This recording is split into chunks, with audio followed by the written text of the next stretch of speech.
Comme vous le savez tous, les 10 et 24 avril prochains, nous irons choisir notre nouveau président. J'espère que vous aussi, vous ferez partie des Français qui se mobilisent pour l'avenir de notre pays, mais peut-être que vous avez du mal à prendre une décision concernant votre vote au premier tour. Quant à moi, mon choix est fait depuis longtemps. Pour le premier tour, ce sera Éric Zemmour. Et je vais vous expliquer pourquoi j'ai choisi de donner ma voix aux Z pour les présidentielles.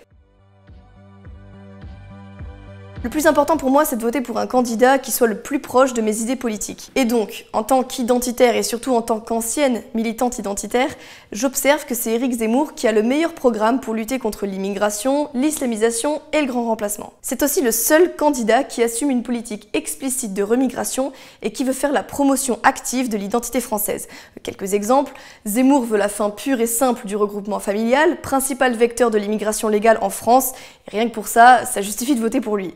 Suppression de l'AME aussi, fin du droit du sol, reconduite à la frontière des clandestins, expulsion des délinquants binationaux, fermeture des mosquées islamistes, bref, toutes les mesures de base pour la remigration sont là. Alors on pourra toujours se plaindre qu'il n'est pas assez radical, mais il est quand même de loin le plus radical de tous les candidats actuels et le plus radical des candidats à la présidentielle depuis des années sur cette question. D'ailleurs, pour le détail des programmes, je vous encourage à aller lire le guide publié sur le site des identitaires qui a fait un comparatif des programmes des candidats de droite sur la question de l'immigration. Le lien est dans la description. Et puis, je connais bien l'insécurité des transports en commun, les insultes dans la rue et les agressions sexuelles quotidiennes dont les femmes françaises sont les cibles. Et leurs auteurs s'appellent rarement Pierre ou Édouard. Dernièrement, en décembre, j'étais moi-même victime de séquestration et tentative de viol à mon propre domicile, et le responsable, un migrant tunisien, est toujours en liberté à cause des prisons surchargées et des commissariats débordés. Éric Zemmour est le candidat en lequel j'ai le plus confiance pour protéger les femmes. Si on est conscient du danger que la France encourt sous la menace existentielle de l'immigration, du développement de l'islamisme et l'effacement de la culture française, alors il ne fait aucun doute qu'il faut voter pour Éric Zemmour. Car avant d'être un homme politique, c'est le journaliste qui était quasiment le seul pendant près de 15 ans à descendre dans l'arène médiatique pour défendre les Français de souche de façon aussi franche. C'est aussi un écrivain qui a réussi par ses livres à décrire la situation grave dans laquelle se trouve la France à un nombre colossal de gens. Contrairement à beaucoup d'autres gaullistes de sa génération qui ont choisi de tout trahir par souci de respectabilité, Zemmour a préféré nommer clairement le danger migratoire et démographique qui pèse sur la France. Il a le caractère, les idées et le programme. En fait, Zemmour est un candidat sérieux précisément parce qu'il n'a pas peur de transgresser le discours dominant. Récemment, il annonçait sa volonté de créer un ministère de la remigration. Un ministère de la remigration. Une mesure capitale dans la situation actuelle. Immédiatement, il a subi une levée de bouclier de la part de tous les lâches qui ont considéré sa déclaration comme trop radicale ou groupusculaire. Mais Zemmour a eu raison d'employer le terme. Il y a 4 ans, seulement 1 Français sur 5 croyait au grand remplacement. En 2022, ils sont 66% à être en faveur des mesures de remigration proposées par Zemmour. Ce chiffre monte même à 84% chez les sympathisants républicains. Zemmour est le seul à droite à avoir compris le principe de la fenêtre d'Overton. C'est à coup de transgression réfléchie mais assumée, en poussant le discours politique dans un sens, qu'on rend les choses nécessaires pensables et donc possibles. Aujourd'hui, moi comme beaucoup, espérons la victoire du Z au second tour. Mais il faut rester réaliste, d'une part, rien n'est garanti, et d'autre part, il faut surtout penser à la suite. Trop souvent, les gens de notre famille politique ont tendance à placer des espoirs exceptionnels dans un individu pour ensuite se démoraliser complètement si celui-ci ne gagne pas. Mais la politique, ça ne se réduit pas aux élections. En fait, j'ai envie de dire que la politique, c'est surtout ce qui se passe entre 2 élections. Autrement dit, si Z ne passe pas en 2022, c'est pas la fin du monde. S'il ne gagne pas, ça ne veut pas dire qu'il n'aura aucun impact sur la vie politique française. Déjà, soyons clairs, si ce n'est pas lui qui passe, ce sera Macron. Autant dire que les Français auront besoin d'une opposition de droite la plus forte possible pour tenir le coup pendant le second mandat du tyran autistique.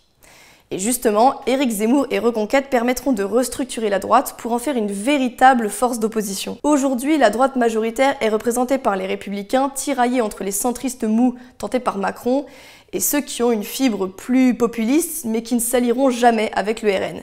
Et le RN, depuis 50 ans, reste dans la marginalité et l'isolement. Avec Reconquête, on pourra dégager la droite molle dans les rangs de Macron et constituer une alliance populiste et identitaire de qualité.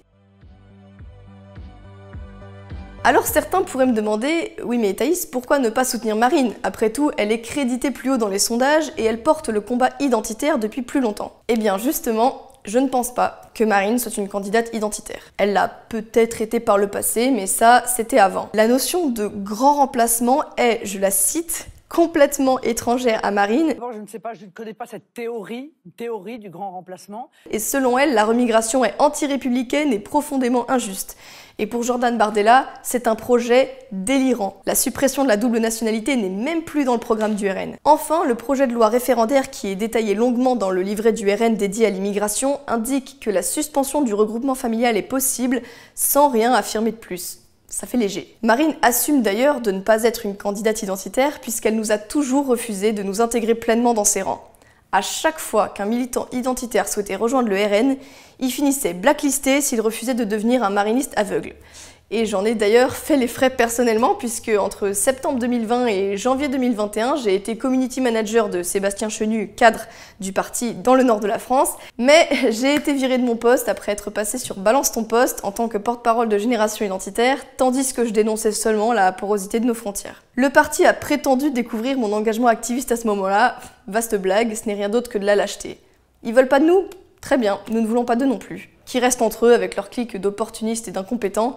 D'ailleurs, on se demande bien comment et avec qui Marine pourrait gouverner si par un malentendu elle arrivait au pouvoir. Son parti est vide et son réseau inexistant. Ça promet. Et pour ce qui est des sondages, je voudrais clarifier deux choses. Déjà, le RN est systématiquement surestimé aux élections, sans compter la démobilisation dramatique au dernier régional et sans parler du fait qu'elle n'a pour l'instant subi aucune attaque médiatique d'ampleur, alors que Zemmour encaisse depuis le début.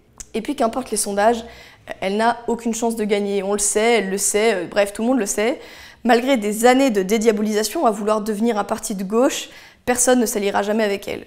On connaît la chanson, ça fait 50 ans que ça dure. Et puis, récolter un gros score au second tour, c'est bien. En faire quelque chose, c'est mieux.